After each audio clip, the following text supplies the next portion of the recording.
Welcome friends. সমস্ত সরকারি কর্মচারী, সমস্ত শিক্ষক শিক্ষিকাগণ, অনেকেই আপনারা লিভ রুল সম্পর্কে জানতে চেয়েছেন। এর আগে একাধিক ভিডিওতে লিভ রুল নিয়ে আলোচনা করেছি।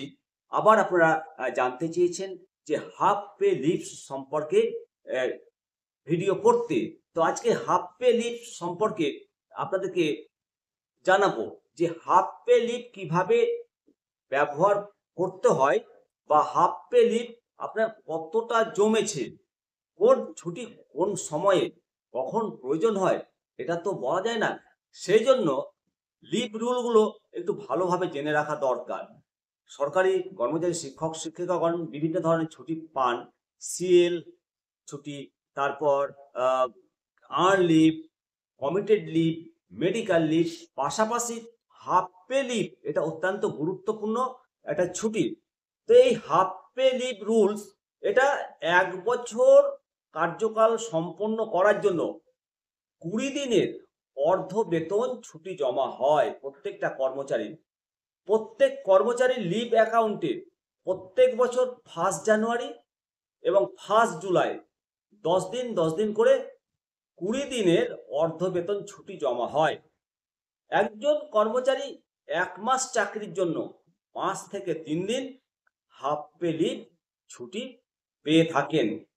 একজন কর্মচারী 1 জানুয়ারি চাকরিতে যোগদান করলে তার অর্ধ বেতন ছুটির অ্যাকাউন্টে মোট ১০ দিন অগ্রিম ছুটি জমা হবে।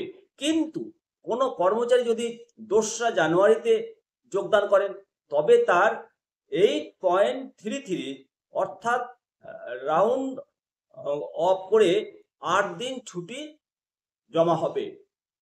এই ছুটি জমানোর কোনো ঊর্ধ্বসীমা নেই, অর্থাৎ বছরে ২০ দিন হিসাবে একজন কর্মচারী যত খুশি ছুটি জমা করতে পারেন।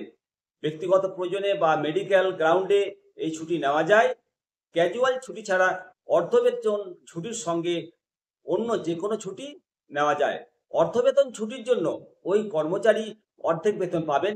যেদিন থেকে ছুটি নিচ্ছেন তার আগের দিন থেকে তিনি যে বেসিক পে পেয়েছেন তার অর্ধেক এবং একই অর্ধেক পে এর ওপর মহার্ঘ ভাতা এবং সম্পূর্ণ বাড়ি ভাতা এবং সম্পূর্ণ চিকিৎসা ভাতা পাবেন।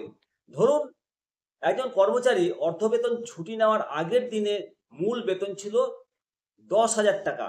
এক্ষেত্রে অর্ধবেতনের ছুটি থাকাকালীন তার মোট বেসিক পে হবে ৫,০০০ টাকা।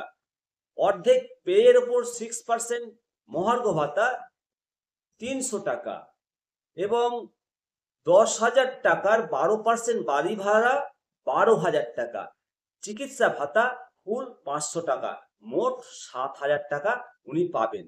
অবশ্যই হাফ পে লিভ সম্পর্কে আপনারা কিছুটা হলেও বুঝতে পেরেছেন। পরবর্তী আপডেট পাওয়ার জন্য অবশ্যই চ্যানেলটিকে সাবস্ক্রাইব করে রাখবেন এবং আরও অন্য তথ্য পাওয়ার জন্য আপনাদের কমেন্ট সেকশনে নিজের মতামত অবশ্যই জানাতে ভুলবেন না। ভালো থাকবেন। জয় হিন্দ, জয় ভারত।